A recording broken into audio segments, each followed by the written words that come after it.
tertabung di bagian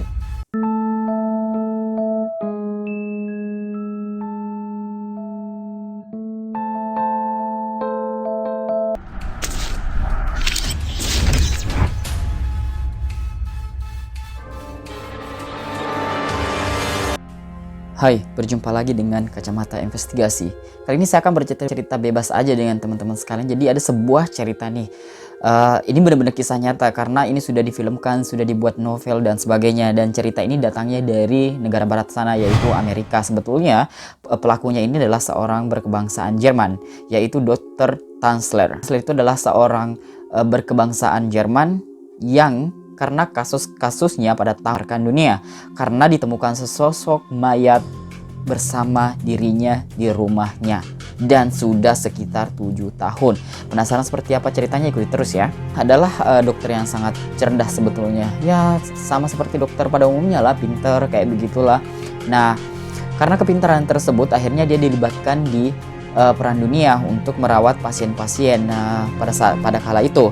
Dan dia juga sudah menikah dengan seorang wanita berkebangsaan Jerman juga dan memiliki 2 orang anak. Sayangnya anaknya yang muda yang berusia 10 tahun itu meninggal dunia. Sejak saat itu ada semacam ketidakbahagiaan dalam hidupnya seperti itu.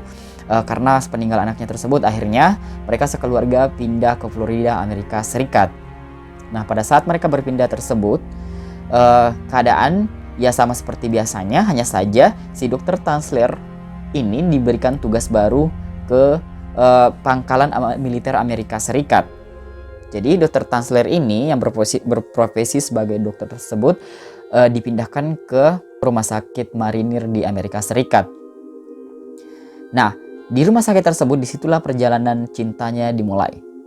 Nah, sebetulnya Dr. Tanzler ini sudah memiliki semacam wanita pujaan imajinatif gitu, kayak berambut panjang, kemudian dengan kulit putih, pokoknya sosok wanita yang cantik lah seperti itu, dan dia sangat terobsesi.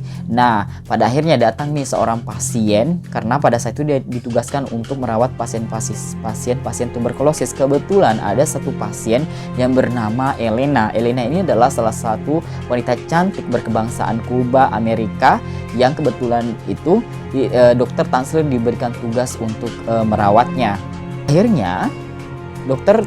Tanzler ini mulai terobsesi tuh, jatuh cinta kepada wanita tersebut. Dia kalau bisa nih kayak aku mau ngelakuin apa aja nih demi wanita ini nih. Pokoknya intinya saya pengen wanita ini hidup gitu loh, nggak sampai meninggal, karena pada waktu itu tuberkulosis ini adalah salah satu penyakit yang sangat mematikan, teman-teman.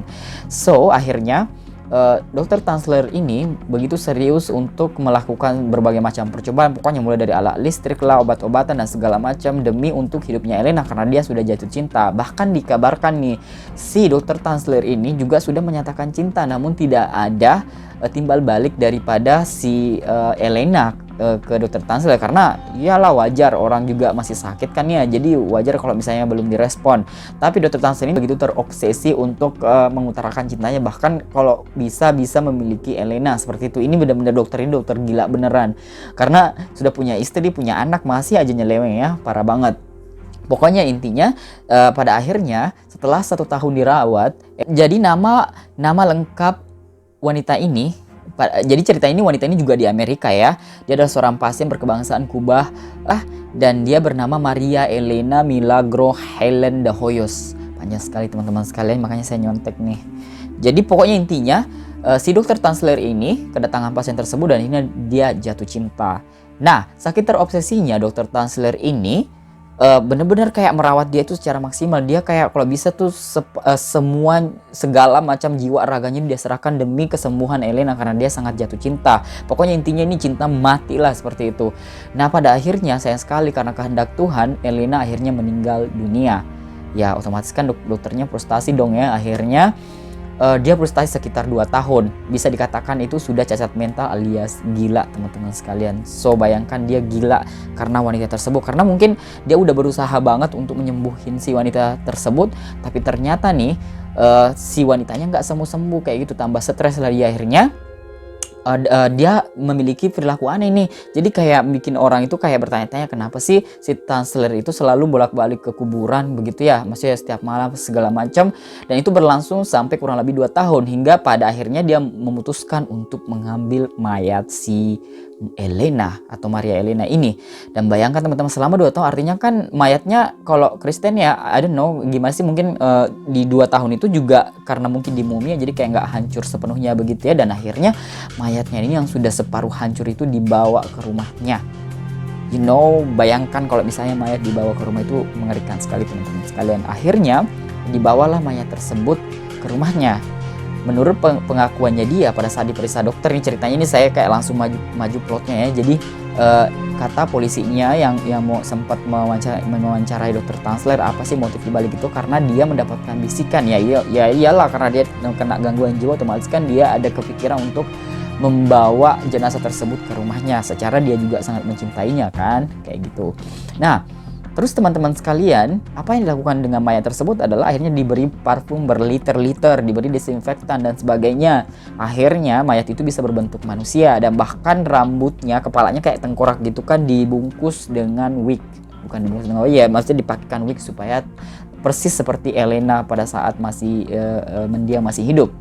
Dan kemudian isi perutnya ini kan kosong tuh ya, kayak tengkorak doang, itu diisi dengan kayak kain sutra, kain-kainnya supaya tetap berbentuk, dan dipakaikan juga sarung tangan. Pokoknya kayaknya memang seperti ini kira-kira gambar teman-teman. Pokoknya intinya tuh dia dibentuk seperti wanita yang sempurna gitu lah, yang kayak bener-bener dia siap jadikan teman bareng, bahkan dia makan bareng. Pokoknya dia bener-bener terobsesi banget seperti itu teman-teman sekalian. Dan satu juga hal yang sangat mengejutkan adalah dia memasang tabung di bagian itunya, kira-kira teman-teman, nggak usah saya jelaskan, pokoknya intinya tahulah maksudnya kenapa pasang seperti itu. Jadi ini bisa dikatakan adalah benar-benar kayak sakit jiwa yang tingkat tinggi seperti itu teman-teman, dan sangat mengerikan.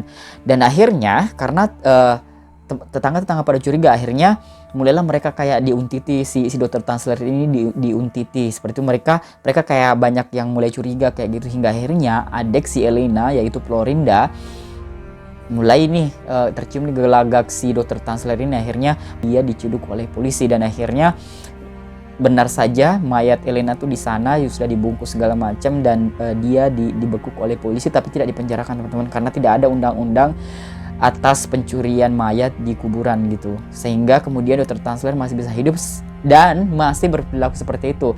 Sayangnya dia tidak ngambil mayatnya lagi, tapi dia kayak masih majang foto, masih nangis-nangis, masih stres ya karena gangguan jiwa itu teman-teman. Akhirnya pada tahun 1950-an Tanzler meninggal dunia teman-teman sekalian. Nah, pada akhirnya cerita ini banyak dikisahkan dalam novel-novel, bahkan ada filmnya seperti itu. Nah, nanti teman-teman saya cantumkan filmnya seperti apa judul filmnya. Yang jelas ini bisa dianggap sangat tabu juga, bisa dianggap sebagai cinta romantis juga.